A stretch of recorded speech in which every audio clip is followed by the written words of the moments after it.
So tips. So tipping. Let's talk about tipping. I saw my boy John on X. He don't listen to the show. He should. But he posted something. He's like, hey, look, if I have to stand up to order and get my food, you're not getting a tip.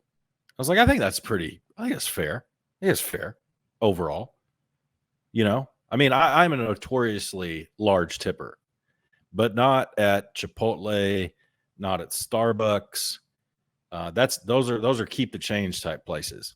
Round up for the Boys and Girls Club, sure. But it's like, next thing you know, it's going to be tipping at the convenience store, well, whatever. I mean, stuff we didn't used to have to tip for. But I mean, whatever. Again, I'm notoriously over tipper. Most former soldiers and current soldiers or service people are horrible tippers. They're just horrible because they're all entitled. They're all entitled. Well, I'm serving my country. Why I need to tip a waiter or waitress? That's just been my experience. Well, some of them don't know though, right? Some of them don't know. I mean, it's like, my kids growing up, we go out to eat. And here's my thing with tipping. And generally speaking, I agree with you. Tipping is above and beyond. Okay. So it's outside of just the normal service that you're supposed to provide. And, you were extra helpful. I had an issue you helped take care of, or, hey, you were just friendly, provided great service, whatever. A couple factors come into this. One, I hate tipping ahead of time. Like, when you get coffee or something like that, and they're ringing you up at the register before they make your coffee and they're like, tip. I'm like, well, let me taste my coffee first, and then maybe I'll come back and tip you. Right. Like, why do I need to tip 15, 20, 25%? Well, 15% is not even an option anymore. It seems like it starts at 20. I've seen some 18s, but you'll see 18%, 20, and then on up.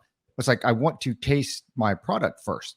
But my other problem with tipping, and this kind of goes hand in hand with some folks just don't know. It's like my kids growing up, my mom worked in the food service industry for 30 years, so we were, hey, you go to a sit down restaurant, because back then in a lot of your states, and this pisses me off, but a lot of these restaurants, they pay below minimum wage and they factor in your tip as part of their income, right?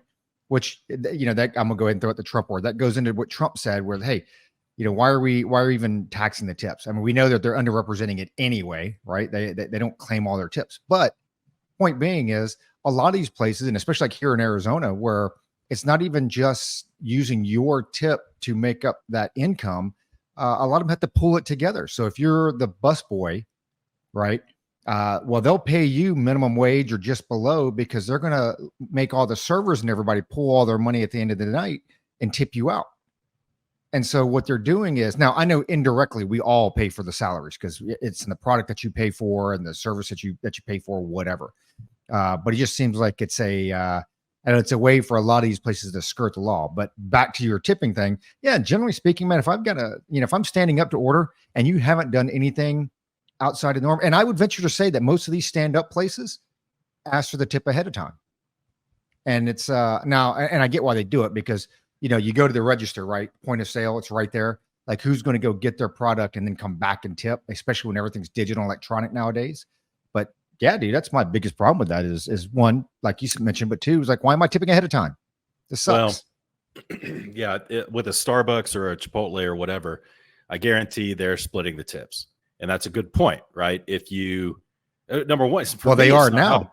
They are now, because remember, Starbucks, when they first started tipping, the store managers were keeping all the tips. Well, okay. Yeah, that's messed up. But for me, it's less, believe it or not, it's for a Starbucks or anywhere. If I was going to consider leaving a tip, which sometimes I do, sometimes throw $1 in a kitty or whatever, if I'm feeling generous, it's better than giving it to the, bum on the street, but more important to me than how it tastes is how long I got to wait. I think it was in Hawaii. I had to wait something like 15 minutes in a non-crowded. It's like, geez, yeah, I wish. Yeah, it's awful. But so yeah, if they're splitting the tips, that's a thing I might start asking at restaurants. I'm generally pretty friendly with the staff, because one thing I learned working in food service, I'm sure your mama taught you this lesson very early. Don't ever piss off somebody who brings you your food. Don't do that. Dude, don't ever send feedback. Don't. Yeah. Dude, don't do that. Folks out there, do yourself a favor. put on a happy face and be nice, because this person is bringing your food. And when you send it back, brother, come on, you don't know what's coming back, because you haven't pissed off the waiter when you do that. You haven't pissed off the waiter. You've pissed off the people making your food in the back, right? It's one thing if they got your order completely wrong. But even in that case, Roger, even in that case, I'm apologetic. I'm like, hey, look, man, maybe I would, because I know if I'm sending something back, I'm going to be super nice. Yeah. So pro tip, don't be rude to the It's like that movie Road Trip where he orders the French toast and he's like, hey, I didn't want any powdered sugar. And the guy like takes it in the back and he licks on it, drops in his pants, comes back. Yeah. Or the movie Waiting. I mean, it's a cop, but dude, that stuff happens, dude. It happens. But okay. So back to where I was going with that. I may start asking, like I was in New York City not long ago, went to a couple of really nice restaurants, and man, my waiter at Hawksmoor in New York City, shout out to Grant for recommending Hawksmoor. Really great steakhouse, dude. It was top of the line. But this dude, our waiter, was like bringing us extra stuff. Like, hey man, check this out. And he gave us a couple of oysters, like, you know, the baked oysters. Hey, check this out, man. I think you'll like this. Yeah. You like those other ones? Check this out. And then he brought us like some extra sauce. He goes, hey man, I know you ordered that, but check this out. Tell me if you like that. Just little things. But I'm wondering, maybe I should ask, hey, with the gratuity, are you splitting that with everybody, or is that just you? You know, because you know, the way it used to be, right? I guarantee they're splitting it with everybody. Probably they should be, right? Because your experience is the overall rounded out experience of the restaurant. It's not just it's how Michelin rates the restaurants, right? It's not just how well were you served, it's how clean is everything. Did the waiter or waitress go through the whatever they're supposed to do? Was the food good? Were they pre-bussing the table in a invasive way? You know, was the waiter? I hate it, dude. When you can very plainly see when a table is in a very deep conversation, or someone's right in the middle of telling a story, and then the waiter pops in. How is everything, folks? It's like, dude, why don't you STFU and let me finish my story, right? Punchline was coming. Yeah, it's the whole experience, right? Now, you were right. The way it used to be when I waited tables, I made something like $2 an hour. And of course, minimum wage was like $6 at the time, or $5 or whatever it was, but it was only $2.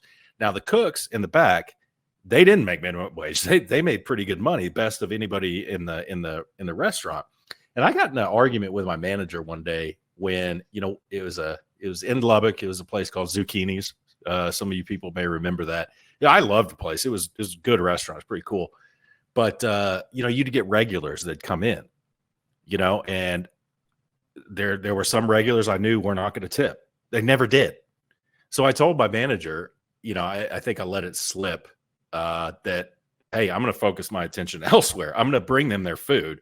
I'm going to give them refills as I can. Sure. But they're not getting the attention that the other tables are, because I know they're not going to tip me. And in fact, that's what it was. He had to go over and refill their drinks at one point, and he kind of snapped at me. He's like, "Hey man, you getting me?" And I told him, you know, after when the night was over, I was like, "Hey, the reason they didn't get a refill is because I know they're not going to tip." He's like, "Well, you can't do that. You got to treat all the tables the same." And I'm like, "Look, Brent, whatever his name was," I was like, "I don't make minimum wage here. I have to, you know, hustle for my money. And when I know I'm not going to make money on them, I'm not going to give them the same level of service as somebody else who I think if I put forth effort, they may give me money." And he's like, "You can't do that. If I catch you doing that, you know, you're going to be fired." And I was like, "Okay, all right. You won't catch me doing it." You know, so, but nowadays, I don't know. Is that still, I bet you some states, well, I don't know, Roger, I haven't looked it up. Like, so, do they have to pay a minimum wage now, and then that tip is just on top? No, they don't. Like California does. Yeah, California does. And I think they were one of the first states. And, you know, that's what I'm talking about. Like, California, and some of our listeners can correct me if I'm wrong, because my info's a little dated. But, you know, back when minimum wage was $11 in like San Francisco, they were making $11 an hour, and they were making tips on top of that, which, hey, man, I'm all for it. My problem is you're really using the consumer to directly subsidize what the company is supposed to be paying to meet that minimum wage when they go below that. Right. Yeah. And my opinion is, like in your case there, if you are a server and you're making below minimum wage, and I was the same way, like working at Sizzler and stuff like the cooks made the best money, man. I mean, they made like $15 an hour, as they should. Yeah, as they should. And to me, if that's happening and I'm making $2.25 an hour, I don't feel the need to tip anybody out.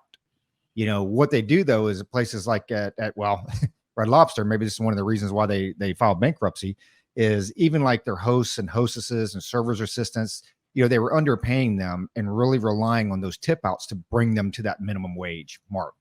And it's, I mean, the industry's been so cutthroat over the last several years. That's why it's like that. But I really like the example that you used. What was the name of the place in Lubbock? Zucchinis, where that and where the servers are bringing you like that there, I'll tip very well for. And that should be encouraged because, that's a way to bring you back. Hey, Luke, I know you ordered this. So you know what? Try a little sample of this over here. It doesn't cost the restaurant anything. They're going to throw the shit out anyway, right? Oh, try a little bit of this. I'm sorry. That was Hawksmoor in New York City. Hawksmoor. Sorry. Gotcha. Try a little bit of this. This you might like, because if you like your original plate, you like that. Plus you also get the feeling that you got something for free. So Josh would definitely come back, but you're like, hey man, I got something for free. I got something for free and it actually tastes pretty good. I normally order these 2 or 3 entrees. Hey, maybe I come back and I expand my palate and I try something else. Like you want your servers to do that. I would think. Yeah. It was a good strategy, man. It's one of the strategies. I think I told this one on the show before.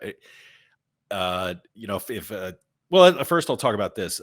Bad demographics, bad tippers, bad demographically based tippers. Okay, I'll leave race out of this because we don't want to go down that road. So we'll leave race out of it. And I'll say that, again, back when I was working at Zucchinis here in Lubbock, there was actually an Air Force base in Lubbock. They closed that down in the BRAC. But man, anytime those Air Force kids came in, it's like, dude, talking to the hostess, like, do not sit anyone in uniform at any of my tables, and that always puts the hostess in a bad spot because they have to give you, they have to seat, So service members, old people are the worst. Because it's like, here's your quarter. Back in my day, it's like, and old people are very, well, they used to be. I don't know. Now we're the old people. My parents are the old people now, and they tip well. But the greatest generation old people were bad, and they felt a little entitled. People getting out of church on Sundays were bad tippers. Very bad tippers. And they just given half their or 10% of their income to the church. That's right. That's right. So and then guys on dates were good tippers. Oh yeah. But you have to engineer it in a way where she sees, because this was kind of before credit cards, right? You're always kind of paying in cash back then. Man, I'm old. But a college kid was going to pay in cash, not credit card, most of the time. So it's like you engineer it in a way where they the date has to see how much the guy leaves. And there are ways of doing that. Hit me up on the side. I'll tell you if you're waiting. But you do that. You do him a favor as well, though, right? I mean, he doesn't know it at the time, but you're doing him a favor as well. Oh yeah, right. Because when he tips you that 40% because he can't do math, and you're like, man, that's it, right? And she sees him throw down that extra 20. It's like, dude. I mean, from her point of view, she's like, okay, I'm not dating a cheapskate. It took me to a decent restaurant, got a good meal, and now whatever. On the flip side of that, what I noticed early on, and I found out a way around this, was single females eating together were bad tippers. Because a lot of times I learned this, that, it's a college town, right? It's just a lot of young single females coming in there, one-on-one. And what I noticed is when they're coming on one-on-one, it's because they came to bitch about men, right? One of them had just gone through a breakup or whatever. And I'm like, it took me a few months to put that together. And I'm like, how can I overcome this? So what I did was at the end of the meal, if it was two females and they're having that, close conversation, quiet, and maybe one of them's crying a little bit, at the end of the meal, I would comp them a dessert. It would come out of my check, or my, at the end of the night, I had to pay for it. But I got it at 50% off. So why not? I comp them a dessert and just say, hey, ladies, look, I'd say something nice. I was like, this is on the house, hope you had a nice evening. And man, the tip came out at that point. Yeah. So, you gotta have your, you're a sucker. You know why they tip you very poorly, two ladies. They're probably arguing that they can make the sandwich better than you could. Probably. They could definitely do the dishes better than our guy in the back. Ooh. But yeah, so Yeah, the tipping thing, we keep talking about it. The nice restaurants, though, I think about this. It's like, man, the nice restaurants where, you have a $300 bill. Well, now they're all expensive, but oh yeah, 20% of $300. I mean, that's getting up there. And if somebody has like 8 tables a night, woof, that's not bad money. It's not bad cash money, right? So when they're taking that, okay, so Trump, you mentioned Trump first. He said, I'm going to, get rid of taxes on tips. Well, he's going to have to go through Congress for that. But I was like, what a great move. Yeah. Because number one, anytime, you're not going to hear me complaining about cutting taxes in any way. Okay. You're just not going to hear that. So it's like cutting taxes, boom, on board with that. I think it's a great, and he's actually, by doing that, he's trying to appeal to undecided voters, to people actually working in the SEIU. Little younger in Vegas. Yep. Right. There, because I think it was in Nevada where he said that. You got a lot of people working for tips in Vegas. You got SEIU, I thought that was a really good move. Now, whether he can do it or not, I don't know. But I thought, man, yeah, let's go for it. In the meantime, why don't you cut those 86,000 IRS employees you just hired, or Biden just hired, So I thought that was a good move, man. I really did. And I don't even know why tips are being taxed anyway. Like, why are they taxed in the first place? It's stupid. Because it's considered income, right? And I was getting pissed off thinking about tips being taxed. I'm like, wait, I just gave somebody money, and you're going to tax that to give it to the government? Yep, that's absolutely BS, man. That makes me not want to tip. Yeah. So I thought it was a good move. I would like to think that I'm objective enough to where if Biden came out and said that, I'd be like, okay, hey, he's talking about cutting taxes. At least there's that. I don't know. Yeah, and you know what? I mean, they can put a couple extra dollars in their pocket, and the reality is they're underreporting it anyway. I think that was his whole point, right? He's like, come on, every server out there knows that you didn't report exactly what you got for tips anyway. You probably, at best, you reported half, right? And it's like, IRS, is that really the guy or gal that you're going after? Is the guy who reported 40% of their tip? And again, it goes back to, I mean, I'd have to give some more thought to it, but I'm not a big fan of like, hey, I'm tipping you as like a bonus, which don't get me wrong, bonuses are tax as well. Everything's freaking tax, but it's like, hey, I'm doing this out of my pocket because of the quality of service I receive from you, or whatever the case is. To know that, hey, well, 25% of that I'm giving directly to Uncle Sam. So it's like a gift. Me off, dude. Yeah. So it's like absolutely. A gift. That's an interesting way to look at it. It's like a gift. Huh. Yeah, it shouldn't be taxed. I mean, it is income, but it's more like a mass gifting, It's almost like a GoFundMe or something. Then you got idiots on the left that are so pissed off because what he's done, and this is genius, what he's done is, you mentioned it, the SEIU. So now the unions who normally come out and endorse Democrats, okay, well, now you've got unions like, whoa, like, this is actually a good idea, and a lot of our folks would like this.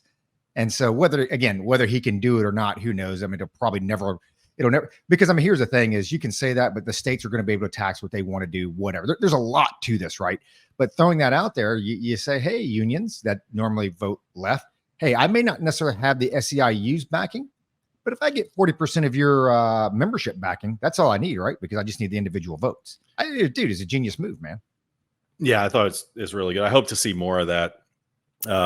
I really do. Speaking of which, I think that did the Fed cut the rates today? Hell, dude. Hell no. So I'm glad you brought that up. And I know our listeners are probably like, I'm tired of hearing inflation, this and that. That was actually top of my notes.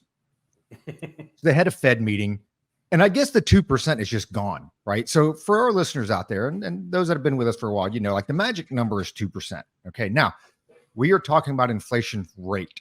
Okay. Which means the cost of goods and services increasing year over year, because that's how it's calculated. So they look at, they do it month to month, and they do it year over year.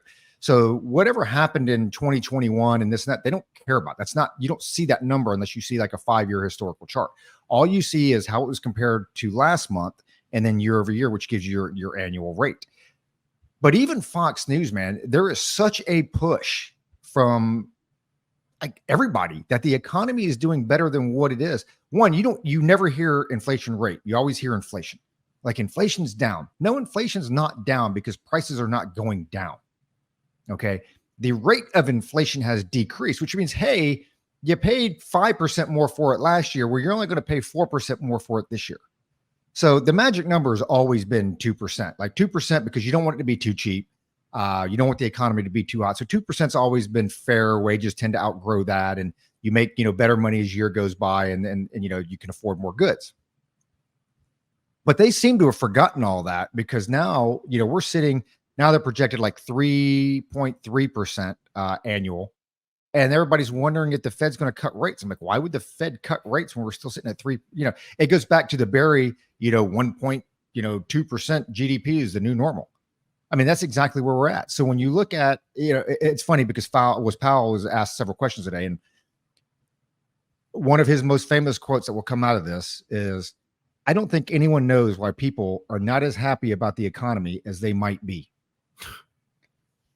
Well, I'll tell you that. So CPI is at 3.3%. For our listeners out there that listen the last couple of weeks, we've gone over those numbers, what makes up those numbers. It's not all goods and services. Food and energy generally taken out of that because of the volatility. But the inflation rate is much higher at a lot of necessities that aren't factored into that. So car insurance inflation up 20%. Transportation inflation up 10.5%. Hospital services up 7%. Car repair up 7%. Electricity up 5.9%. Homeowner inflation 5.7%. Rent inflation 5.3%. Food away from home inflation up 4%. That is why, because no matter what number you throw out there, no matter what chart you throw out there, no matter what you tell people that the economy's hot, Jack, the greatest economy in the history of the world. People know when they go buy a gallon of milk that it's $4, and they know they didn't pay $4 4 years ago. And when you see the credit that the left is trying to take, it's almost like, hey guys, I know the first 3 years sucked really, really bad, but this last year didn't suck as bad as the first three. So you should vote for me again. Dude, it's crazy. I mean, 3%, they've come right out. 3% is the new normal. And I think I saw, I only caught a snippet, so somebody can correct me if I'm wrong, that the Fed's median projection of inflation over the next 2 years or over the next year is like 2.8%. Okay, so we're at 3.3% now. So that means they expect inflation over the next 6-7 months to come down in the mid twos, low twos. I mean, I still remember when inflation was transitory, right? I mean, none of us here are economists, but I'm pretty sure we called this way before, Jerome Powell and the rest of the cronies up on the Hill saw it. Dude, it's incredible, man. And I'm kind of shocked because and it goes back to what we talked about with the Democrat base and Republican base and really grassroots education. Like the GOP, who will F everything up, they need to do a better job of educating folks on this. Dude, every time somebody got up there and says inflation is down to 3.2%, they need to correct them. It is not inflation. The inflation rate has decreased, and this is why the price of your goods are still going up next year. Because the common person out there, outside of people that listen to us, don't understand that and don't realize that. They just see the number, but fortunately, prices are so high that when they go to the pump, when they go to the grocery store, that they feel the pain, right? And here's the sad thing: 75 million at least will continue to vote for that pain, and will continue to vote for that pain for another 4 years, regardless of what their wallet shows. Yeah, there's just still too much money in circulation, man. That's all there is to it. And yeah, I don't know. It'll be interesting if, we have a new administration. It'll be interesting to see what Trump would do to try to tackle this. I would trust him more than I do the Biden administration. I don't even call it Biden anymore. People are like, Joe Biden's doing this, Joe Biden's doing that. Joe Biden ain't doing nothing. And that's been the problem since day one, as we said, is no one person is driving the ship, man. That's all there. I mean, it's not, there's no centralized, there's no, the buck stops here, So yeah, it'll be interesting. I don't see any other way than to try to sell the American people on, we're going to have to jack up the rates. So we're going to have to do it now. And we're going to have to jack them up more than you've seen, some of you, in your lifetimes. And we're just going to have to suck it up, and nobody's going to do that. No politician is going to do that. They missed the boat on it. They should have jacked their rates up 3 years ago. 3 years ago, man. Once you start, I understand, when Trump left office, inflation was 1.4%. So man, imagine those numbers, right? I mean, gas was below $2 a gallon. And I understand, like, hey, it creeps up a little bit. There's some uncertainty, 2%, 2.5%. You're coming out of COVID. Understand that. Dude, we saw inflation levels of like 7, 8, and 9%. And the administration just sat by. It's like, hey, at that time, jack those rates up, tighten the economy up. You saw how the labor market was, right? And even the labor market nowadays, I mean, it's horrible. But you jack that stuff up. You take the, it's no different than what we did with the banks, or what we should have done with the banks. Some of them have to fail. Like, you have to get extremely aggressive, and it sucks for a couple months. Rates go up, but you know what? And especially how investors operate off emotions. It's better, in my opinion, the economy, stock market wise, it's better to jack your interest rates up 4 or 5 basis points, which is unheard of. And then over the next several quarters, drop them down a quarter, right? Than it is to keep it at 1 and bump it up a quarter over the next year or two. It just doesn't have the same psychological impact. Well, nobody wants to bite the bullet. Nobody. But we'd be fine with really high interest rates. It would suck. It would suck worse than it has in the past. Oh, geez, how long? 20 years? It was probably longer. It would suck, but it's like, you just have to suck it up, man. People are still buying homes, but you got to cool off this market somehow. And that's another thing, is the housing market. I mean, the commercial, I'm still waiting for that bubble to pop, but the housing sector is just kind of nutty, man. It's really, watch out for short sells. As we chat back and forth on the text, I'm always like, hey, when you get these securitizations and these blocks of mortgages that are being bought, start keeping your eye out for short sales and how many of those start to make the market. And I saw an interesting headline today where, the short sale market hasn't picked up yet. What a lot of these investment groups are doing is they're buying starter homes. They're buying blocks and blocks of starter homes to turn them into rental properties and for rental income, which of course, makes it worse on your kids and my kids that, hey man, it could be 5, 6, 7, when I bought my first home, I was with my wife. We're driving down the street in Tucson, and you talking about a sucker, dude. I was a stupid Joe, right? But they had a sign up there and it said $1 down, Richmond American. And that's how me and my wife bought our first house, man. We paid, I think $147,000 for it in Tucson, Arizona. Went down there, drew out our house, how we wanted to have it built, and put our dollar down and bought our house. Obviously as a service member and with what she was doing at the time, we didn't have a whole lot of money. We could definitely pay our bills on time, but it's becoming to the point where, I look at my kids and your kids and say, hey man, they may not be able to afford a home until their early 30s, mid 30s. If even then, you're starting to see a lot of math now where, depending on the interest rate, and it's kind of crazy because mortgage rates are just over 7%, up at 8%, which generally speaking, rule of thumb has always been 7% and under is good, right? But people forget, like you said, with interest rates, it's like, hey man, you go back to the Carter years where they were double digits, right? Yeah. And so you say, hey, what if this thing creeps up to 9, 10, 11%? I mean, that could take an entire generation and set them back 5, 6, 7, 8, 9, 10 years before they're ever able to buy a home. And that's what's going to have to happen. I know I have been calling this for a long time, since about 2010, 2009. It was like, this generation, the millennials and Gen Zers are going to have to suck it up. They have no choice. They're going to have to suck it up. I didn't buy my first house, until I was 39 or 38, something like that, 37, whatever. But I was in my late 30s before I bought that first house, and it was a good one. But it is possible, but it's just going to be different. It's definitely going to be different for them than it was for us. It'll probably be more like our parents, right?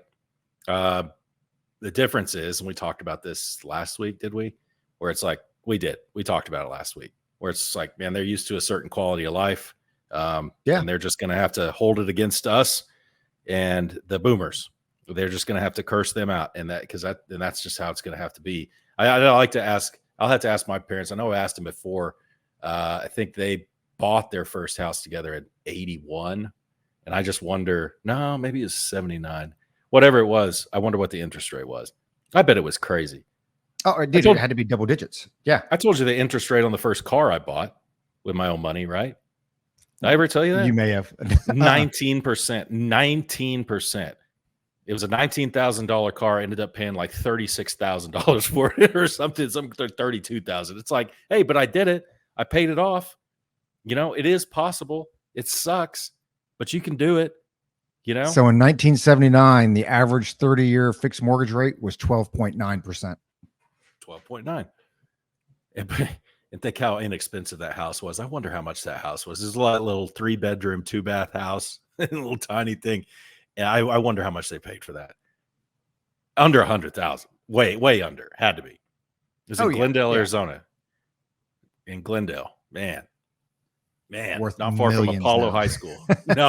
No, you have to see it. I bet. I imagine. Oof, I should look it up because that house, dude. Are you kidding me? Today, I wouldn't pay more than $250 for that house, but I guarantee you it's up around $450, and it's like $450 for that in Glendale. Come on, man. Well, that's the problem, right? Because I remember being like when I lived in Tucson, we bought it. You know, the first house was 10 that we bought, and isn't a relatively newer area, and we got kind of lucky because IBM was building a plant out there, and it's supposed to be one of those self-sustained communities. It fell apart, whatever the case is. So land was pretty cheap. I mean, it's desert, guys. So I mean, come on. So it wasn't that bad of a deal. But I remember seeing folks that were buying houses in town, and you know, I remember my one of my relatives, they bought a house, and it was $420,000, right? Just over the jumbo loan mark back then. And I was like, man, that's a $400,000 home. Like I couldn't even fathom it, right? Like rich people had $400,000 homes. But you look out there now, man, 400K, that might get you into the entry level market here in Queen Creek. Well, it won't get you into Queen Creek. It'll get you into Mesa, maybe. You know, I mean, it barely gets you into one of the, old retirement homes where they got all the double wide trailers and stuff like that out there, which I'm not opposed to, but it barely gets you into one of those. I mean, but look at, a lot of this stuff, we talk about interest rates, look at credit card rates. I mean, people don't realize, well, I guess people realize, like those have crept up and you notice there's no coverage. Credit card rates are sitting at about 24% right now. And that's for excellent credit. That's for everybody across the board. Back in the day, it used to be, man, you could get a credit card. Like I think my Discover card back in the day was like 5%. It was like prime plus 2.9 or something like that, right?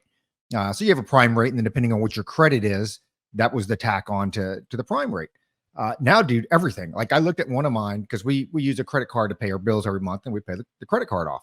And I was like, man, I'm kind of curious. What am I paying on this? That if I was to carry interest, what would I pay? Because you don't carry interest if you pay it all off every month. But looked at it, and it was like, dude, I was paying like 23.96% if I carried a balance over. And that's with really good credit, man. That's insane. But you don't hear anything about it. Yeah, you don't hear anything about that. And you also don't hear anything about, and you got to wonder why. Neither party is really talking about these things, Well, because people are using it to live off of. The younger generation right now is using it to live off of, right? Oh, that's such a mistake. But it's a mistake I made, so I'm allowed to say that. But another thing no one's talking about is the Medicaid cuts that are set to take place in 2025. I just can't believe people aren't talking about that. I mean, dude, they're substantial. So why isn't anybody talking about that? Why are the Republicans not just jumping on that and saying, man, I made these cuts. They made these cuts. That would be a great campaign platform because a lot of old people are voting. Do they even know that in 2025, some of these cuts take place and they're not going to receive some of the services that they were receiving? Now, I'm not necessarily against some of these cuts, but I mean, why not jump on that? Is this like too far out, too much in the weeds? I don't know. I think it's too much in the weeds. Well, one, they're part of the problem, right? So like when you look at interest rates, credit cards, hey, the Democrats didn't do this on their own. I mean, let's not act like we've had surpluses in the the U.S. economy and our Treasury Department over the last 20 years. That hasn't happened. So they're just as much at fault. But when you look at Medicaid, I mean, and this is where the rubber meets the road, and it's those hard truths or those hard actions. Like you do have to make cuts to balance the budget, and something that the Republicans always get crucified for is cuts to services, right? They want to cut your retirement. They want to cut Medicaid. They want to cut Medicare. And a lot of times when you look at cuts, especially when they look at economy, it's cuts to the increase a lot of times. And even with like Social Security and stuff like that, I mean, that stuff is all phased in. Not say that it's good, bad, or indifferent, but they act like, well, I'm 49, so that's going to affect me next year. No, because I'm probably phased into it, right? I'm gonna be grandfathered. What they do is like, now I forget what our retirement age is. I think it's 67 and a half or whatever. But it used to be like 65 and a half or whatever the case was, but they phase it in. Hey, everybody's 25 and under. Guess what? Your retirement age now is 70 years old, or whatever, to draw Social Security, and that's what they do. And I think part of the, one, it's too much into the weeds. And two, there is a small part there that Republicans are like, hey, we do actually need to make some cuts. We need to make them in the right places. The problem is, and this is where, I don't know, you can get into broader economic theory, but it's like, hey, what you're really saving off those Medicaid cuts, like you just sent that to Ukraine for the next 10 years, like literally no legit, or no crap. It's we're making, you're tightening your belt over here to just throw money away at eating at Applebee's every day, on the other side. And that's part of that problem. There is no comprehensive, like, hey, let's get our finances together, like what families would have to do. You mentioned Ukraine. So there's a couple of roads I wanted to go down. I know you've got your notes. We do have finite amount of time, but so the Russians are doing naval exercises off the coast of Florida down to Cuba, and no one's really throwing a fit about it too much, that I've seen anyway. I haven't watched the news today or really followed it, but that is pretty significant considering, there are, frigate, whatever you call them. I'm an Army guy. I don't know naval terms, but there are ships armed with hypersonic. There are ships armed with hypersonic weapons, right? We had the Cuban Missile Crisis back in the 60s, pretty big deal. Yeah, but nobody seems to care about this. And honestly, Roger, I don't care either. And if people did care, I want to be labeled as a Russian sympathizer or whatever, but it's like NATO is right on the border with Russia. You can step over the border on a NATO country into Russia right now. So it's like that's a threat to them. So now, hey, maybe we should feel it a little bit too. I'm not saying it's right. Of course, I'm with the U.S. I say sink all those Russian boats today, but at the same time, it's like, hey, man, just give me a little taste of the medicine you've been giving us. I just don't, whatever, chickens are coming home to roost kind of thing. But I always wonder, it's like, if Russia is really hurting that bad militarily, I mean, if we're just taking it out of them militarily, what's their Navy doing in the Caribbean? They can afford that, and I know that's a strategic message, and perhaps that's why it's being downplayed by everyone. Is just like, hey, they're trying to send a message. Let's not give them that steam. Let's not put the wind in their sails for this. But it is what it is. It's not a good look on the Biden administration, I don't think. To have Russian ships, a flotilla docked in Cuba. Guarantee those sailors are having some fun. Yeah, I mean, you're 60 years removed from that, right? I mean, that's one. I think generally speaking, when you look at the threat of conflict because of something that happens down in Cuba or in the Caribbean is a lot lower than when it was in 65, right? But you hit it on the head. Hey, we're not the only ones that practice force projection. And it puts us in a bind in itself, national security wise, when, and again, I'm not arguing to sending troops overseas and force projection this, and I'm just saying this is the state of it is, we do that for a reason. So you can't get angry or you can't be surprised when the Russians play the same game or when the Chinese play the same game, right? Where everybody's going to do what they got to do to protect those interests. So when you look at what we've done throughout Europe, and not just like this year or last year, not during just the Biden administration, but over the last several decades, it's like, hey, you can't be surprised that the Russians are going to try something as well. And you know what? With this here, well, here's what I hope. Okay, I'm the eternal optimist. Here's what I hope, that the administration sees that, okay, it's the Russians trying to get us riled up, because if we push back, that gives them cause to push back with what we're doing in Europe, right? So if we're like, hey, you want to come and float around the Caribbean for a little while and dock your ships in Havana? Rock and roll, man. I mean, I want to believe that's the administration's approach to it. I'm not overly confident in that assessment.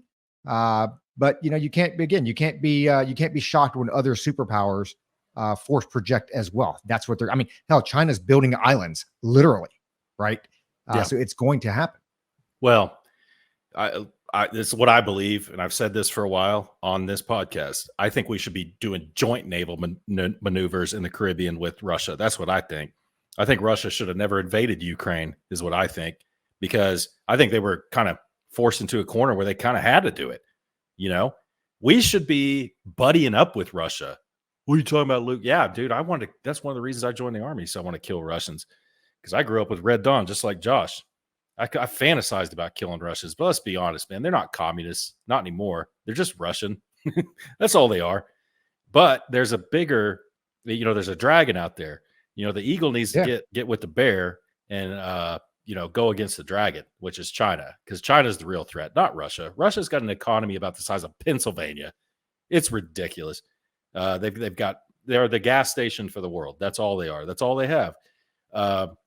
We need to buddy up with them. And I wasn't joking when I texted you guys, and I was like, they should have invited Putin or somebody to the D-Day thing in dude as an olive branch, because dude, it's like, hey, we fought with the Russians against the Nazis. Okay. Instead of calling the Russians Nazis right now, why don't we just extend an olive branch to say, hey, we were there for each other back in the day. We have our differences now. It sucks. But hey, where the rubber met the road, we were on the same side. But F the Chinese, F them. They're not invited, because that was European theater. But you see what I'm saying? It's like, come on, just something. Can we take something close? Can we start turning on our turn signal for an off ramp here? Can we just try something? But that didn't enter anyone's mind. The geniuses at the State Department, no one had the balls to say, hey, could we consider this maybe? Oh my God, no. You'd be shuffled off to Mauritania or wherever for your posting down there as the GSO officer. It's just like, man, I don't know. Maybe somebody will come to their senses. I think Trump was kind of trying to do that a little bit, but he was labeled a Russian sympathizer and a pawn of Putin or whatever. It's very frustrating to me, because you could turn over a historical leaf and really buddy up with Russia. I think they could be a good ally. You always have to watch them, though. You can't completely trust Russians, but can't trust Chinese either. And China's the bigger threat right now by far. And I think when you look at strategic threats, China's definitely playing the long game, right? It's it's almost like, hey, we're going to get embedded in your supply chain. We're going to get it embedded in, our economies are going to be intertwined, and it's going to be much more difficult for you to take action. Whereas, the Soviets, the Russians, the lack of a better term, is more analog, right? Hey man, we're just going to roll some tanks out on the battlefield and we're just going to duke it out. And what a lot of people, I thought it was genius when you said it, because Putin would have said no. He would not have showed up. There's no doubt in my mind. So then he looks like the D-bag. Hey, man, you sent the invite out there. And I would tell our listeners this. I'm not going to go down this rabbit hole too much, but look at what they did in World War II to stop the Nazis. A lot of people would be surprised to say that, or to find out that they had just as much of a role, if not a bigger role, argumentatively, than we did in stopping the Nazis specifically. 100%. Okay. Yeah. When you get into some of the battles and so that to invite him there would have been a genius move. But, it's like you said, dude, nobody's got the foresight, in the administration right now to look at that and say, hey, this is going to appear to be an olive branch. He won't say yes. But if he does say yes, hey, man, okay, well, we just took a step towards maybe not going to war in Ukraine. Maybe. Right. I mean, who knows what happens, or you get conversations that go on. But, we are missing the ball, because it's I was listening to, I think it was Fox News this morning, and they were talking about the Navy and our warships. And basically, China's ability, or their goal, is to be at capacity militarily to be able to invade Taiwan by 2030. And we're looking at ship for ship. And it's like, hey, man, when you look at the build out between now and 2030, we'll be like 100 and plus some odd ships less than what China has built. Now, I get it. They're not one for one comparisons. Point being, they are expanding their Navy as we continue to reduce our Navy. I think we talked about this. I remember about a year ago, we talked about that, right? With the amount of Navy ships that we're building and this and that. And it's like, hey, man, they are gearing up. And you know what? the scary thing about what the Chinese are doing, it is full spectrum conflict. Mm-hmm. Okay. It's not just the military industrial base, but it's the supply chain. It's the dude. Could you? I think I read a tweet today or an X or would you call it a Zweet or whatever the hell it is? A Twix. So I read a Twix today, and they were like, and this guy, and again, it's Twix, so you get whatever amount of characters you have. He's like, we go to war with China. Look what happens to the world economies, and talking about specifically with the U.S. And you look at like our largest ones, right? Like when you look at Apple, dude, it would fall to the floor. When you look at how embedded our supply chain is with Chinese manufacturing, Chinese supply chain, right? I mean, our economy would crush. Now, we wouldn't be the only ones. Obviously, they would as well. So there is a little bit of that mutually assured destruction we talked about. But they are definitely embedded in a lot more strategic approach versus, what the Russians are. I had a fairly senior, it's about 4 or 5 years ago, a fairly senior, I'll just say this. I won't say that. About 4 years ago, you got to be kind of careful. About 4 years ago, I had a fairly senior CIA person, dead serious, looked me and another guy in the eye as we're just having drinks and talking about geopolitics and things like that. We're like, well, who do you think the bigger threat is? Like Russia or China? And he was just didn't hesitate for a second. It's Russia. So it's like, wow, you really think like long term? And I had to clarify. It's like, I'm talking about long term over the next 20, 25, 50 years. Who's the bigger threat? And he stayed on it. He's like, Russia. I was like, and it's when you talk to somebody who works at NSA, they do the same thing. They kind of smirk, and you know what that smirk means. Well, if you knew what I knew, and it's like, bitch, you don't know shit. I'm cussing. I shouldn't be cussing. It's like, man, you don't know nothing. Why are you saying that? Like, maybe you do know something I don't, but that would have to be pretty big. It'd be like Dr. Strangelove kind of things. They have the doomsday device, and they can hit it, and it's going to wipe out the world. Otherwise, I don't know where you're coming from. When you look at the labor base that China has, just the labor base alone, just that alone, it's in the whatever. It's mind-boggling to me how, because Russia is a threat. Don't get me wrong, but they're only a threat really because they have nuclear weapons. That's it. They have nothing else. Nothing. They're like the Iranians, dude. Iranians, I would say, are more of a loose cannon threat than Russia. I mean, absolutely. I mean, absolutely. And North Korea is not even on the radar. It's not really. I mean, we've talked about this before, Roger. I think I'll give you a pop quiz here. Does China want North Korea to go to war with South Korea? Do they want a war in the Korean Peninsula? Does China want a war in the Korean Peninsula? Dude, right now it's crazy because I think the mindset in that whole area over the last probably, I don't know, 10, 15 years has gone a complete 180. Right now, nobody, dude, they just want status quo, including the South Koreans. They just want status quo. They want, hey, look, North Korea is literally, they're operated by candlelight. Okay. I mean, everybody's seen the map at night and you see South Korea all lit up and it's like, what's this dark void? It looks like Stephen Hawking's, black hole or whatever. It's like, no, that's North Korea, and when you look at the amount of people, I mean, the South Korean economy is like, hey, we can't even handle the labor that would come across the border. Like it would just flood our markets, right? It would. But that's, it's against, first of all, if there was a war, China would be in a world of hurt. They would have to deal with that. They would have to deal with the humanitarian crisis in North Korea, even if it was like a 2 or 3 week long war and North Korea just got smashed. China has to deal with that. They have to. And why do they have to deal with it? It's in China's best interest. It's in Japan's best interest. And I think one of you guys disagrees with me on this. It's in China and Japan's best interest to keep Korea divided. It's in their best interest, especially now, especially what's happened since the 1950s, right? With this giant unskilled labor market in North Korea, giant unskilled labor market. If I've said this before, if they reunified tomorrow and they could figure out a workable plan, they would side with the free market, right? And it would be a race to see who they side with in South Korea. We're so intertwined with them. it would have to be our side. They've got this giant unskilled labor market.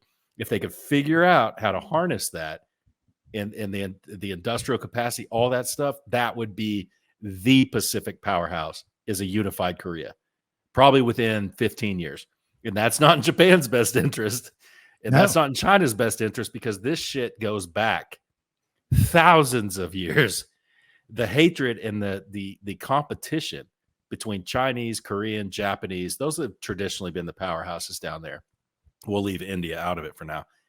India, if they ever got their shit together, the world would be in big trouble. But in India, getting its shit together would have to be getting rid of the caste system. But I digress. It's in Japan's interest to keep it divided. It's in China's interest to keep it divided, because a unified Korea historically is no joke. Yeah, and you got to remember, I mean, not just when you talk about the labor market, because back in the day, and I think they've actually stopped. Back in the day, South Koreans were actually paying North Koreans that would defect and come to the South, right? And you can't just come across the DMZ. You had to make your way through China, come down and come across the ocean, and you had to pay coyotes or whatever they call them in Asia, or whatever, dragons or whatever, to get them into South Korea. And they were paying them for a while. And I think they actually stopped doing that anymore. They're like, no, actually, you can stay where you're at. We're just fine. And North Korea acts as that buffer, because everybody forgets. I mean, China is still a communist country, right? And so you've got two major dynamics that people overlook. One, they're still communist, and it's an Asian country. Hey, man, generally speaking, and historic, like you talked about thousands of years, Asian countries do not mix very well. Okay. And the last thing China wants, right, is an influx of North Koreans in their country. I mean, how long have they been dealing with the Uyghurs? And let's say the Uyghurs, I mean, they're not really like a world power, a global power, right? And it's like the last thing that they want is another, ethnic group to move into their country. And then, like you said, I mean, it's very similar to our southern border, to where, hey, you're going to get a lot of low-skilled laborers that are coming in, that are willing to take the jobs that a lot of Chinese aren't willing to do. Okay. And that starts to build a foundation and a basis, especially when you look at China. You talked about Russia being basically the world's, energy provider. China is the world's like cheap good provider, right? And so when the basis of your economy is built up off of cheap labor, that ends up being a lot of immigrants, illegal immigrants, refugees, whatever you want to call them, dude, that becomes a foundation of your economy. And that does not mesh well. Now cheap labor meshes very well with the communist theory, but it does not mesh well with just, Asian countries in general, right? Whether you're Chinese, Japanese, Korean, or whatever.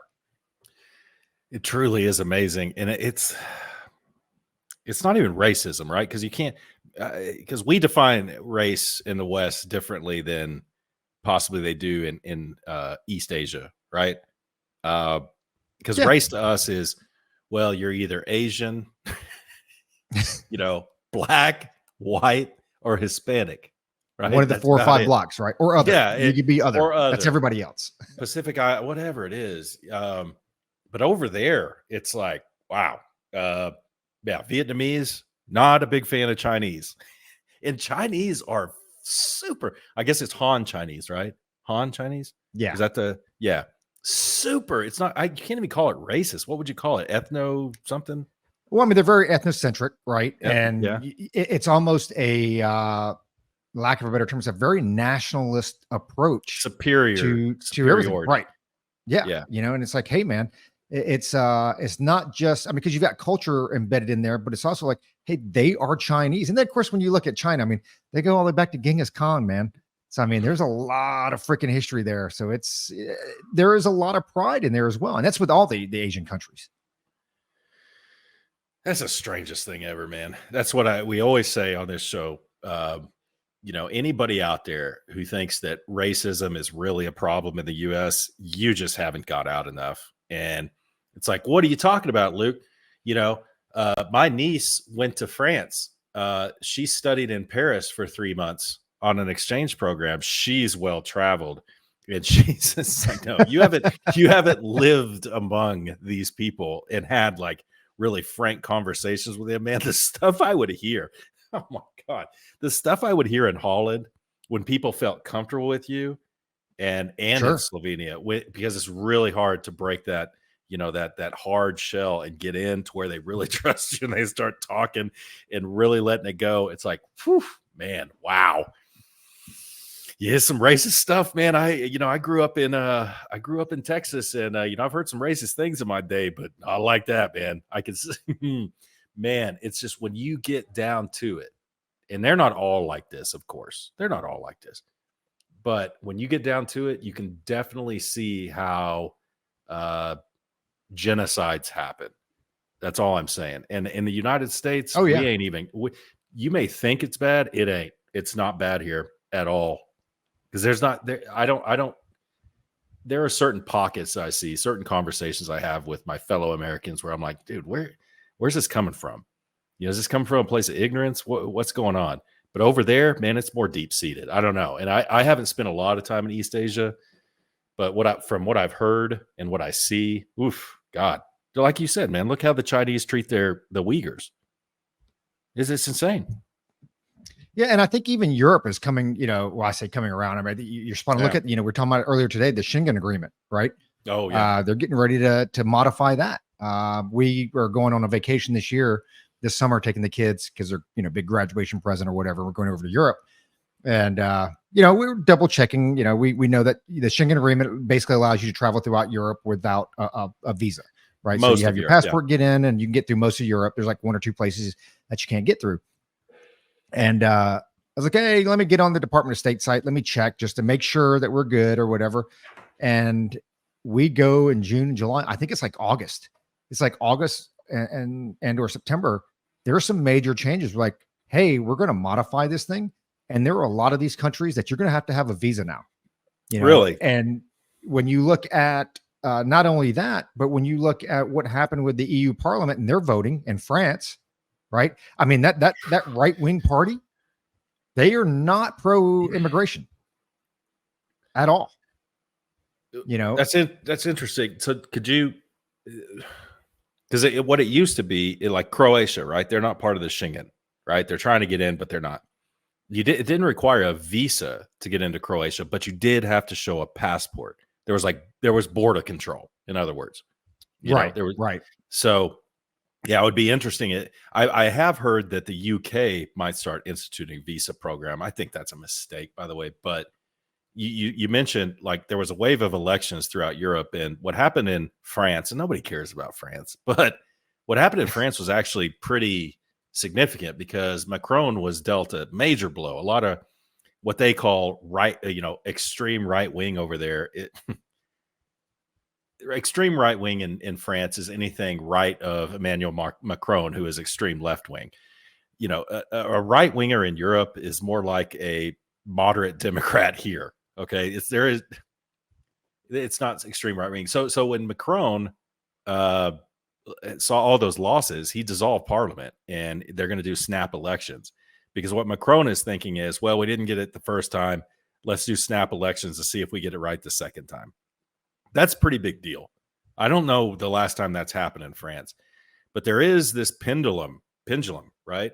We always talk about the rubber band snapping back. I think we're seeing hints of that. I think we're seeing hints of it in Europe. I think a lot of folks are getting tired of it. Just interesting. And it's that, and it's a control thing. I mean, so there's 5 countries right now, Bulgaria, Croatia, which I didn't know about Croatia. Bulgaria, Croatia, Cyprus, Ireland, Romania, and the United Kingdom. And what they're going to start doing is they're going to start using this as a tool, because the problem with Europe back in the day, and this was the big problem with the EU. And if you remember way back when Greece was going through their economic collapse, I think it was in 2008, 2007, when they went to the euro, there was no way to compartmentalize everything. And when we talk about, compartmentalize, we're talking about not only your currency, but the economy and security and threats, right? If you can go anywhere and just by any means, and hey, man, I'm rocking and rolling. It's like traveling throughout the United States. I can't really stop people, from going from New Mexico to Texas. There's just really no way to do that. There's you got freedom of movement.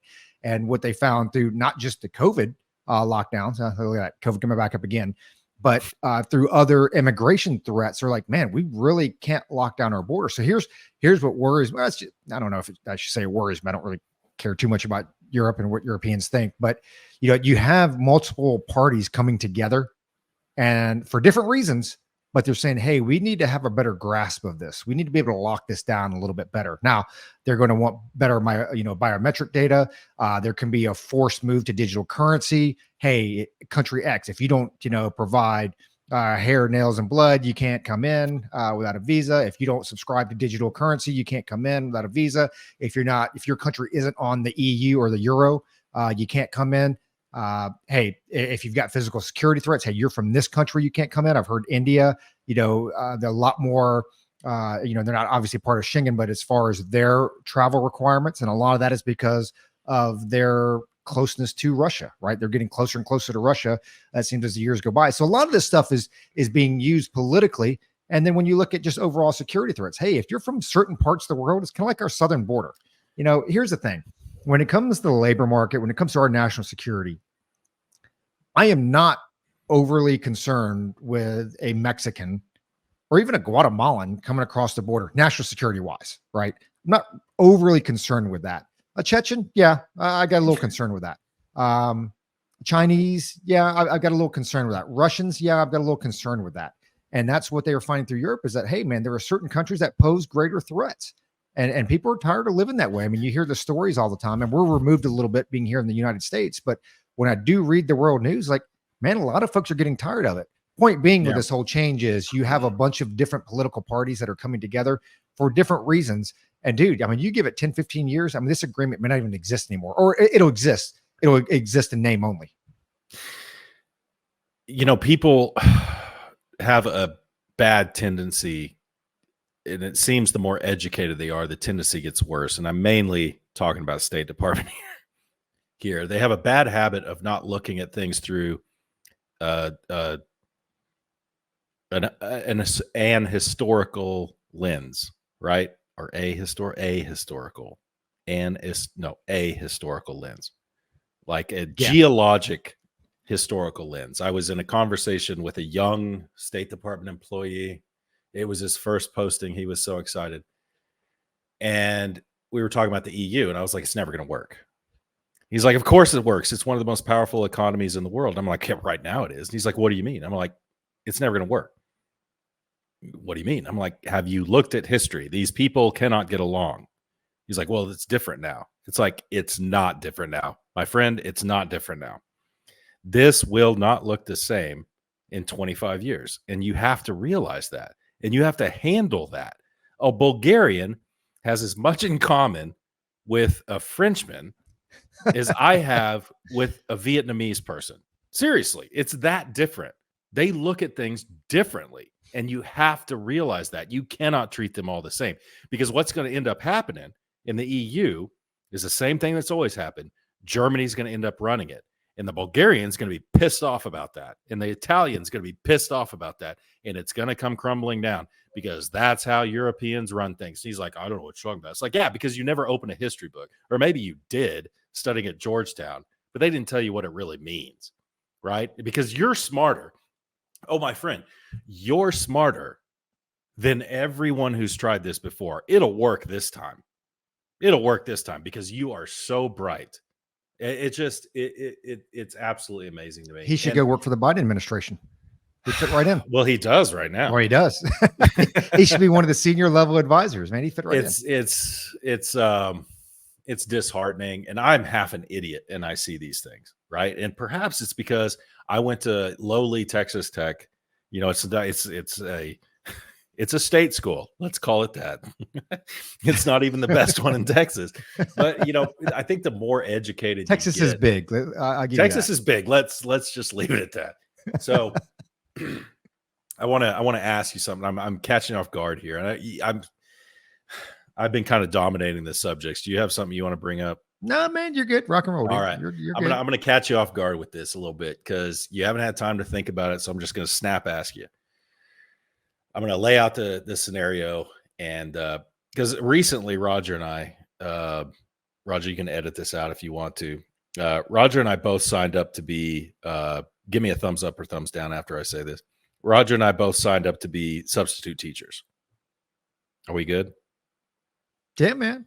Okay, all right. I didn't know if that was a state secret or anything. I didn't know if we had to edit that out. To not necessarily volunteer our time. We get paid pennies to do it, and I still haven't passed my background check yet. So we'll see.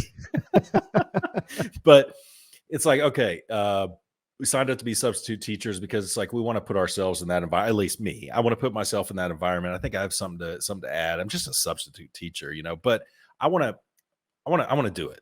So, probably the same reasons you do, Roger. Yeah. And it's like, but if you'd have been a teacher your whole life and retired from that, you probably wouldn't sign up to be a substitute, right? You'd be like, I'm done with it. You'd probably jaded, but super jaded, and like a lot of teachers are, which I understand, especially the good ones. The good ones get jaded, Yep. So, but we did that either way. So I'm not going down the substitute teacher route. I'm just sharing to the audience that we were doing that, and I'm kind of tying it into something else here.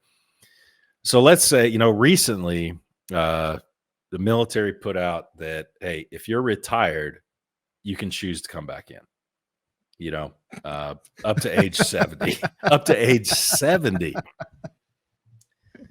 So on the surface, it looks like it's a recruiting problem, right? On the surface. It is. And that's probably Absolutely.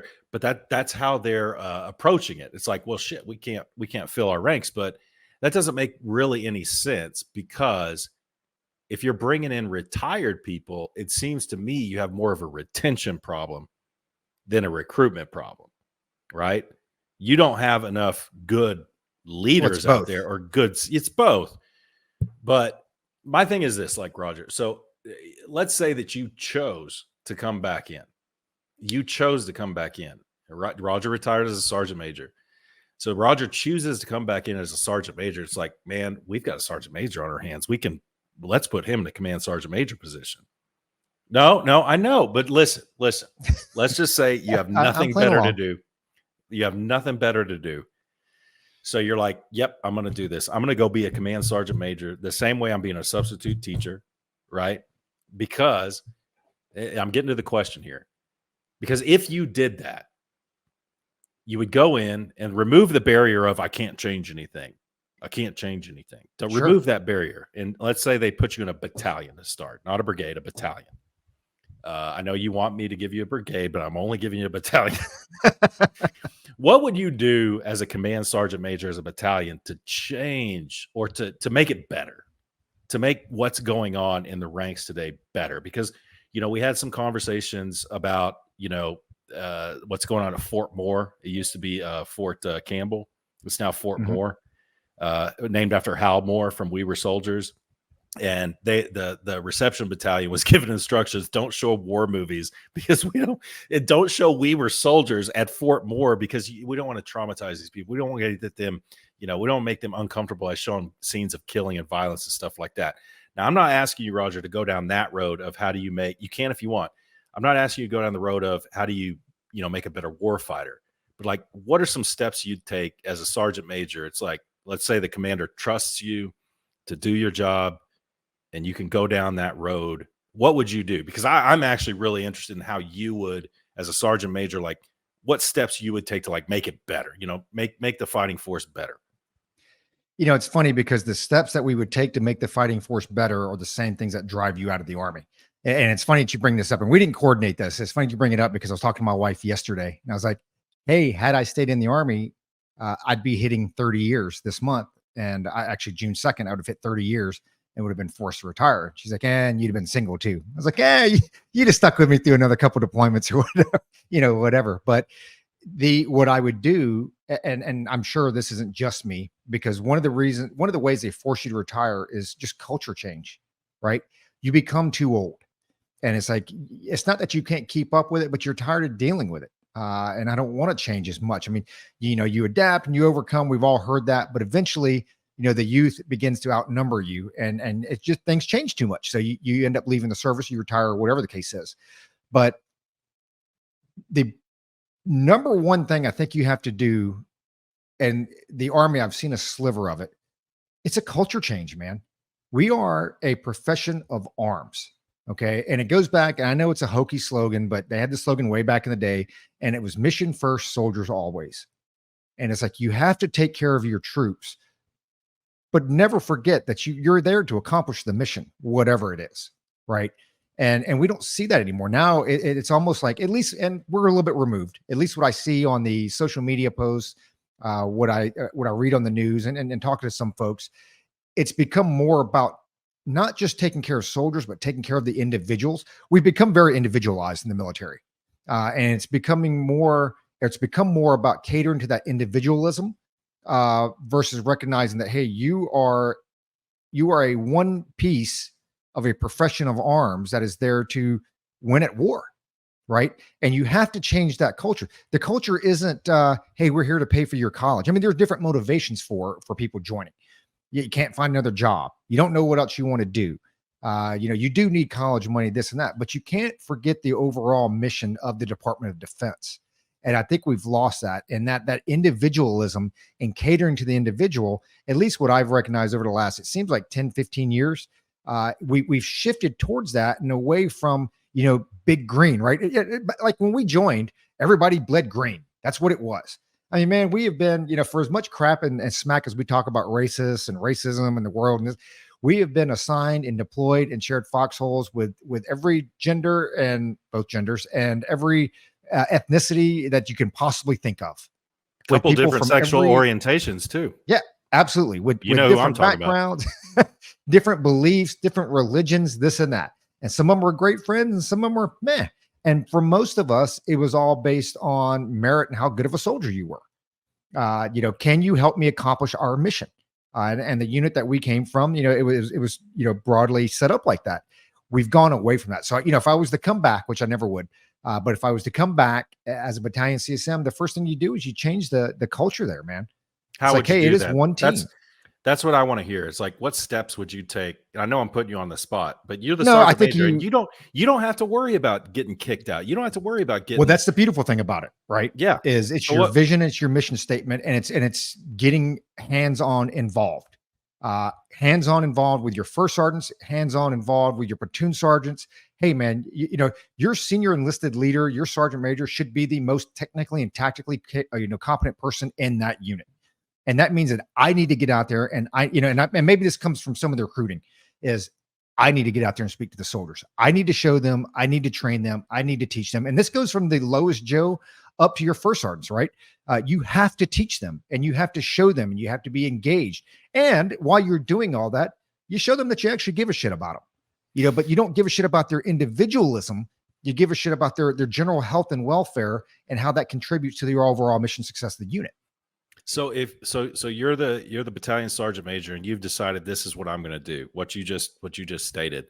How would you try to identify with the current generation? Because most of the people are, well, they're all going to be enlisted, but most of those soldiers are going to be a little bit younger, right? They're going to be those millennials and Gen Zers. What? And I know I'm throwing you under the bus, man. I'm getting a lot of hard questions that you had no time to think about. But like, what steps would you take to kind of get away from the individual and more, hey, we're a unit and this is big green? I'm just curious, like what, like, and I know you're not going to say battalion runs. Well, yeah, brigade runs, but well, first, to go to the first part is, and this came a lot from recruiting command when I spent time in high schools. One, you got to be around the kids. And what's going to happen is you're going to learn, right? And believe it or not, you do adapt to that, because what happens when you get the senior level, and it's like this with not just the military, but it's also corporate America, you become removed from that younger generation. That's why they become so hard to deal with, right? It's like your kids. If I'm around my kids all the time, as they grow, I grow, we learn from each other. I adapt, they adapt, you adjust, they become bearable. They go away. They come back after a couple of years and they're pains in the asses and I can't deal with them anymore, right? Because you've been so removed from that. And in corporate America, it's the same thing. As you get higher up, you become removed from that younger generation. So one, you have to integrate yourself with them.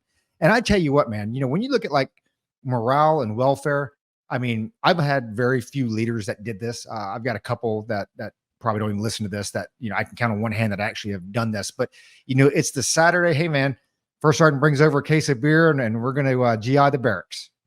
Hey, you're here in the suck and I'm going to be here with you. And we're going to tell some war stories. I'm going to talk a little bit of shit. I'm going to relate to you. I'm going to learn about you. Right. And it's about building and developing that rapport.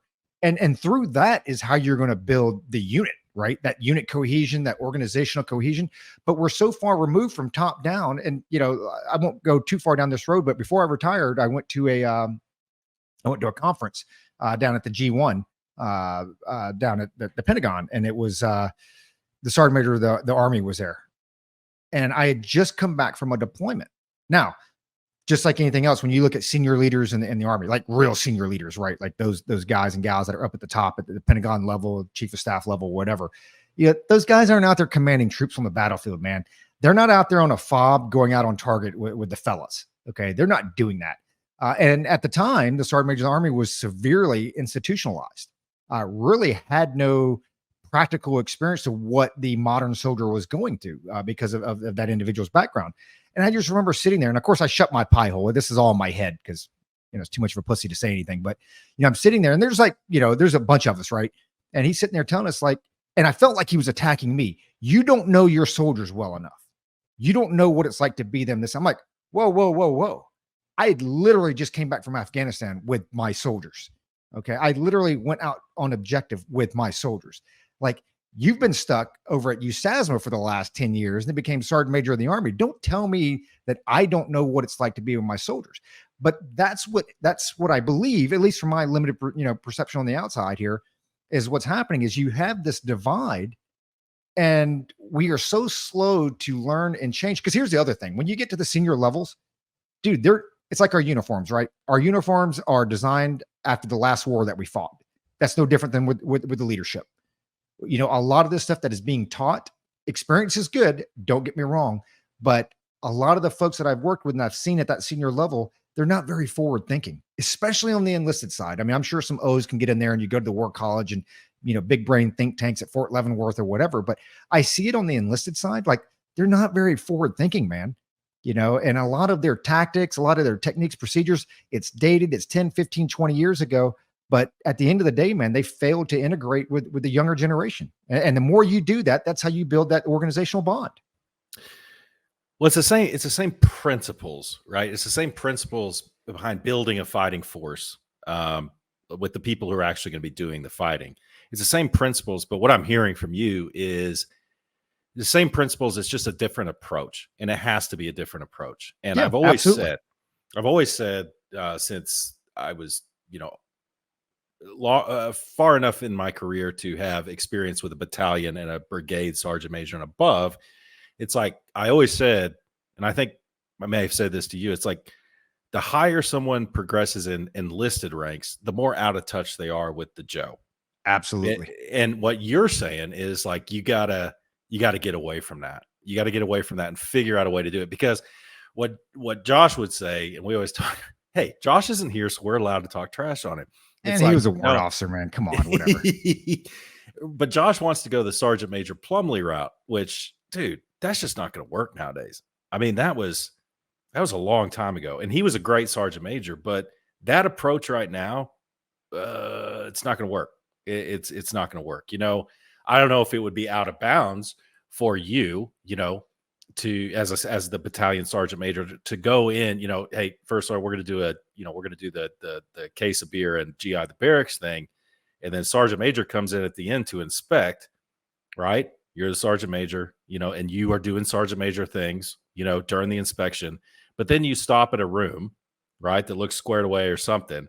You be very sergeant major like. But what you could do, I know you could do this, is hop on their Xbox and say, hey, let's play Call of Duty real quick. Heck yeah. Let's just do and one game. Smoke those fools. Yeah, exactly. And it's like that's still, dude, that would get around. The whole battalion would know that happened. I smoked sergeant major or whatever. Right. But you were cool enough. You were cool, and once you stand up after the game, it's back to sergeant major. You go to parade rest. It's like that's what's missing. That's what's missing from this generation. It's like you can still be, in my opinion, I think it's possible to be an effective sergeant major and still do stuff like that, to where you're not their buddy, but at the same time, it's relatable. I'm not your buddy, but I'm relatable. I don't know. And just a leader as a whole, right? Not even just a sergeant major, but as a leader as a whole, yeah, you're able to do that. It's really hard though, man. In my experience, at least, it's very hard, not at the sergeant major level, but more at the maybe E5, E6, E7, and then 1, 2, 3 level to not get in that buddy trap with your Joes or your subordinates. That's very tough, man. That's a very, very fine line. And, my daughter's had some experience with that. And, I wouldn't say learn the hard way, but it's like, dude, that doesn't work. I can't do this. Yes. It's like, yeah, you can't. You have to. It's a fine line, and it requires leadership skills, man. I mean, and there's no easy answer to it. Hey, drinking beer and playing Xbox with the Joes should be the exception, not the norm, right? Exactly. I mean, it should be the exception, That's not the norm. Special occasion. Like, man. Yeah. Well, yeah, I know that'll never happen. Because you and some of our listeners, Jer and Josh, and y'all would go in and just burn it down if they made you do it. Yeah, you know what? I mean, here's the thing.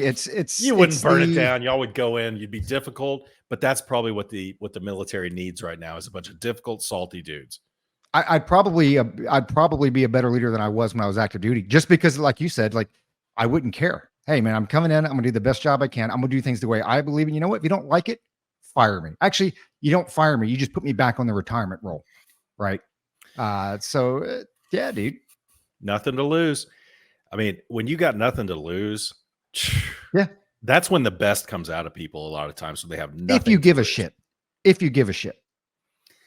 As much as Josh wants to say he doesn't, I think if he was forced into that situation, as much fun as it is to talk about how you'd burn it down, I think both you guys would do a really good job. Like it would be awesome. It would be really cool. I hope it doesn't come to that. It'll be fun to watch. We all three need to go to like the same unit. We'll just do like we'll do like a 3-month tour. That would be brutal. There's probably a lot in this podcast that would come back to bite us in the ass. It's all right. So it's all good. Yeah, what else is going on, man? I really wanted to ask you that, and I got the answer I wanted. I don't know. Well, we'll leave it. Let's close Trump out with the big news: Hunter Biden conviction, right? Oh, so, yeah. He was convicted in all 3, gun counts, whatever the case is. I was actually kind of shocked because you've heard of jury nullification, and you're doing it in the Biden's backyards. But this was pretty interesting. I heard this on more than one occasion that they had folks out there that were protesting and had signs up. And they weren't necessarily talking about, Hunter's gun charges, but they were just talking about in general that they were just tired of the Biden shit. They're like, hey, we've seen this go on for 40 years here. Like they're just tired of the Bidens. Now, again, it's anecdotal, dude. The 3 or 4 people out there that interviewed and they were holding those signs up, but it's like, it makes me wonder, man, is there a broader consensus out there in Delaware feeling that? But what bothers me with this whole thing, and the jury, it is what it is. The case, it was pretty slam dunk. What kills me is how the mainstream media comes out and says, hey, no one's above the law, right? No one's above the law, except for the fact that Hunter Biden was, they forget that he was given a sweetheart plea deal that was basically going to give him immunity from everything. Tax charges that he was going to plead guilty to, the gun charge, and some charges that have already, they're beyond the statute of limitations, right? They forget about all that. That was going to happen until the judge caught it last minute, 12th hour, and said, no, this ain't going to happen. And then Hunter, the dude ain't even smart enough. He's like, he could have just pled guilty and been done with. No, we're going to go to jury trial. And so here's the long or the short of this, and you can add more to it or whatever. But long or the short of this is, this here doesn't do anything one way or another. I don't think it moves the needle one way or another. It doesn't do anything. Here's what it does, though, is that when he starts or whatever happens with his tax evasion case that starts this month, he's a convicted felon, much like Trump, but he's a convicted felon. So now if let's say he is found guilty in the tax evasion case, which he was going to plead guilty to before, so probably a pretty good chance of that happening. Now you have a repeat offender who's a convicted felon. Now they're actually talking about, hey, he could actually come up with serious jail time. Now, going back to, and this is my last thought on this, I'll kick it to you. Going back to the no one's above the law, because, Joe came out and said, hey, They asked him, "Hey, would you consider a pardon for your son?" He's like, "No." Very definitive, no. Then today, the White House comes out and said, "Well, you know what? We'd actually consider commuting his sentence. So we won't give him a pardon, but we'll give him time served, right? Because nobody's above the law, because everybody else would get that. Whatever, man." Yeah, I'm with you. This doesn't move the needle, not at all. If anything, it moves the needle more for Trump in some twisted way, but it doesn't move the needle for Biden. It doesn't. No undecided voter is going to be like, you know what? Yeah, the Biden DOJ, it works. No, nobody's thinking that way. Undecided voters. The thing that strikes me about Hunter is, man, you had it made. You had it made. Couldn't you have just not been an idiot? I mean, because that guy is an idiot, man. It just look at what happened during the trial. Where they brought the dead brother's wife that he was banging, and then to have her up on the jury, or have her up on the stand saying like, "Yeah, I got into a relationship with him, and he got me hooked on crack, and we were doing crack cocaine every 20 minutes." Yeah, I think in that particular trial, the charges were pretty well spelled out. I mean, it was very clear cut. Did you hear the prosecution's? Did you hear their whole plan of attack? Well, when he was filling out the ATF, form 4473, it asked, are you, whatever on drugs. He wasn't smoking crack at the time that he filled out the form, so that's why he wasn't hitting the pipe as he was putting his signature. Exactly, dude. Whatever. And this is kind of one of those things. You got people on the right being like, well, yeah, he broke the law, but the law shouldn't exist at all. And that's putting the Democrats in it's putting them in a very difficult, position. And then Biden speaking at a gun control event where, again, he dropped the F-15 thing. He's like, people want to rise up. You need more than a rifle. You need an F-15. And I'm going to pull from Josh on this. And I know we're going down a road with like 2 minutes left, but it's like, yeah, you're not thinking about this the right way, because the people who service that F-15, the people who refuel it, they live right down the street from me. So, you're not thinking this through. It's like, I read somewhere that's the fourth time Joe Biden has said, unbelievable. Dude, his staff is setting him up, right? I mean, they have to. Who in their right mind, okay, which, not knowing how the case was going to come out, but the trial date's been set for a while. And I understand these speaking engagements get set up a little while ago, ahead of time, but you knew this trial was coming up. Who in their right mind on his staff thought it was a good idea to have him go speak to a gun control lobby or event anywhere near this trial? No, it was a massive boner, because even the event itself was probably giving him a hefty, donation to speak there. Even they would have understood if it would have been canceled. Even they would have understood. Just such a bad look. And that's why I'm saying it's like, these people are idiots. These people in DC are just dumb. They're stupid. They're stupider than us, which is scary. So I guess we better close it out. I never know who to shout out, because there's so many listeners. Ryan. I'll shout out Ryan. You know who you are, dude. His hot takes are so on point. I like this whole. You should start your own podcast. I love Ryan. It's great. I appreciate the feedback, and I know Ryan listens, and he doesn't just listen; he listens close. And I do appreciate that, because he'll call out like a timestamp, and it's like, dang, okay, I got to go listen to what I said at that point. So I appreciate you listening, Ryan, keeping us on our toes. Thanks. Keep it coming, man. Keep it coming. For the rest of you guys, really appreciate y'all listening. Josh will be back next week, I believe, and the three of us will be back together. It was next to impossible for us to record. We tried, but the time difference is just too much. So next week, it'll be the three of us. And until then, keep your canteen cups full and tightly secured.